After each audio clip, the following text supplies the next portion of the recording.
Raporti OSB Odirit i publikuar të njëjtën për 11 majin ka zbuluar ndër të tjera edhe një shifër të panjohur për publikun shqiptar. Sa para shpenzuan partitë dhe kandidatët vetëm gjatë një muaji fushat e zyrtare për reklama politike në Facebook dhe Instagram. Monitoruesit e Odirit kanë kontrolluar parat duke u bazuar mbi librarinë zyrtare të kompanisë Meta, që bën transparencë për sponsorizimet, pra për pagesa për të shpërndar masivisht tek përdoruesit materiale me përmbajtje propagandistike. Konkretisht në raport thuhet se nga 9 prillit deri më 8 maj, që ishte periudha zyrtare e fushatës, kandidatët shpenzuan gjithsej 270.870 euro për sponsorizime të reklamave politike. Nga këto, Partia Demokratike mban vlerën më të lartë të shpenzimeve me 27.950 euro, e ndjekur nga Partia PBDJ me 11.940 euro dhe Lëvizja Shqipëria Bëhet me 4.990 euro. Mes kandidatëve, Agron Shea, i kreu i Partisë Mundësia, kishte shpenzimet më të larta me 19.430 euro,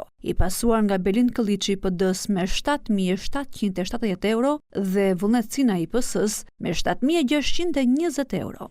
Në këtë raport Odirit bie në sy se nuk ekziston asnjë pagesë e bërë online nga Partia Socialiste, përjashtuar deputetin Vullnet Cinaj që ka bërë reklama individualisht në rrjetet sociale. Megjithatë, raporti nënvizon se PS-ja keq përdori një rrjet patronazhimi, që pjesë të misionit kishte edhe shpërndarjen sa më masive dhe pëlqimin e postimeve të politikanëve në këto rrjete sociale. Por shpenzimet reale, sipas raportit, mund të jenë më shumë se kaq, sepse shpesh palë të treta që nuk janë në vetvete parti politike bëjnë pagesa online për llogaritë ndonjë subjekti, duke qenë jashtë hartës së ligjit. Këto boshllëqe, thot raporti, krijojnë shtigje për përdorim potencial të fondeve të paligjshme dhe të pagjurmueshme. Ndaj Odiri rekomandon që për të rritur transparencën, autoritetet të marrin masa për rregullime ligjore në këtë aspekt.